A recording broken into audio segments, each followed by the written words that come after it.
Good afternoon, Miss Catherine. Afternoon, ma'am. Okay, Miss Catherine, can you tell me about yourself? I'm Catherine Savana, 25 years old. I'm single and I'm vocational.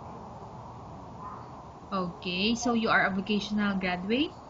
Yes, ma'am. Okay, I have few questions for you to answer, so let's start. Yes.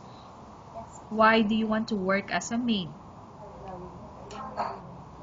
want to work to help to my family, ma'am.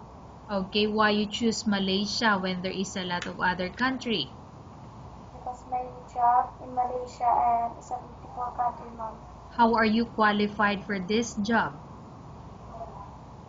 I'm hardworking and that's all, ma'am.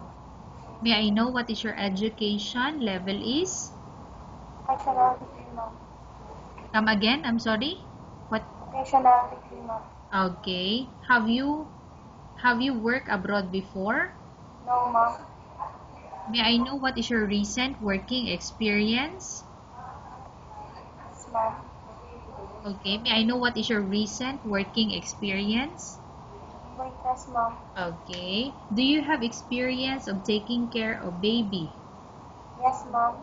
Okay, and whose baby or children you are taking care of? My teacher, mom, 3 years old. So you mean your teacher's children or child? Yes, mom, How old is the child? 3 years old, mom. Okay, how about elderly? Do you have the experience? No, mom, but I'm willing, mom. You are willing. Do you have any other special skills? Yes, mom. Okay, can you give me example? What are those special skills do you have? Ironing, laundry, and cleaning. Okay, are you willing to learn new skills? Yes, mom. Are you willing to work with a family where the mother-in-law or any relatives stay together? Yes, mom. Okay. Currently, are you still working now? No, mom. Do you know how to cook? Yes, mom. Okay, so what sort of food can you cook? Filipino food. Can you give me example? What are those Filipino food that you can cook? Yes, mom. Afritada, tinola, paksi. Okay, are you aware that you will have to do washing, cleaning, ironing, and cooking? Yes, mom. From all the house chores like cooking, cleaning, ironing, and washing, which do you like most? Cleaning, mom. Pardon?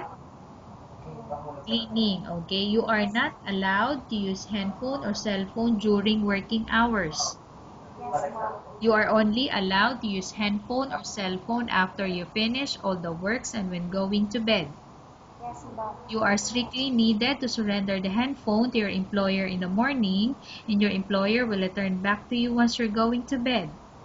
Yes, mom. If ever your employer finds out that you're abusing your handphone and it's affected your work performance, your employer will confiscate your handphone and you're not allowed to hold it anymore.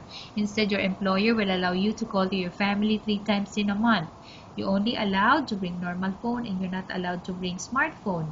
Are you agreed for the terms and condition? Yes, mom. Are you agreed to the rules and regulation for the handphone?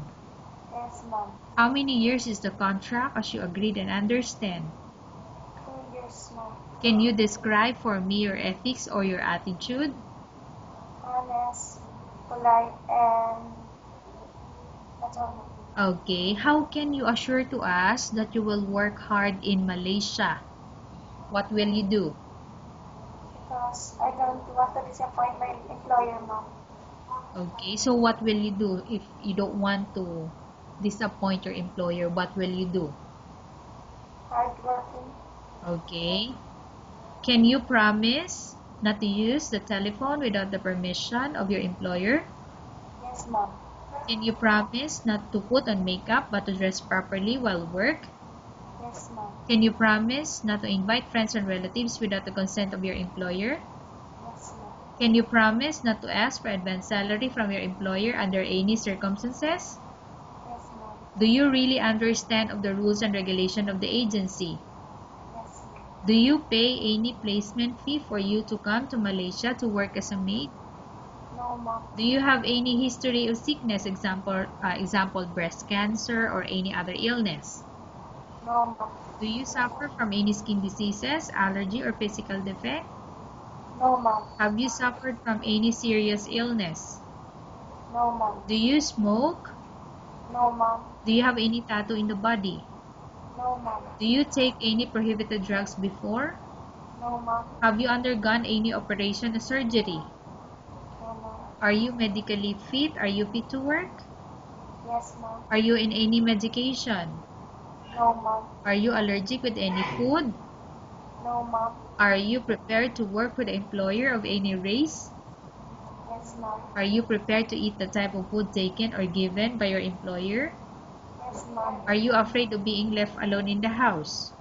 No, ma'am. Are you afraid of dogs or other pets? No, ma'am. Can you promise to work according to instruction from your employer? Yes, ma'am. Do you have any immediate family working in Malaysia? No, ma'am. Okay, Miss Catherine, we have finished our question section. Let's go to case study. I have a case study for you and I want you to answer me truthfully. Upon arrival in Malaysia within 6 months, if ever any of your family members pass away, what will you do? Will you continue to work till finish your contract or you will go back?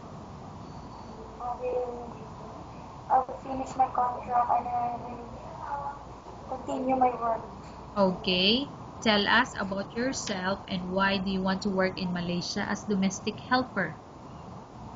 I'm Catherine Sabanan. I'm a hardworking and honest. I work in Malaysia because I want to help my family. That's all. Okay, Miss Catherine, what do you want to tell to your employer who's watching your video? Choose me, ma'am, because I'm hardworking and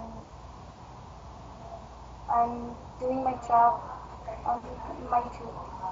Okay, thank you very much, Miss Catherine. We will update your agency if there's any selection made by the employer. Thank you, ma'am.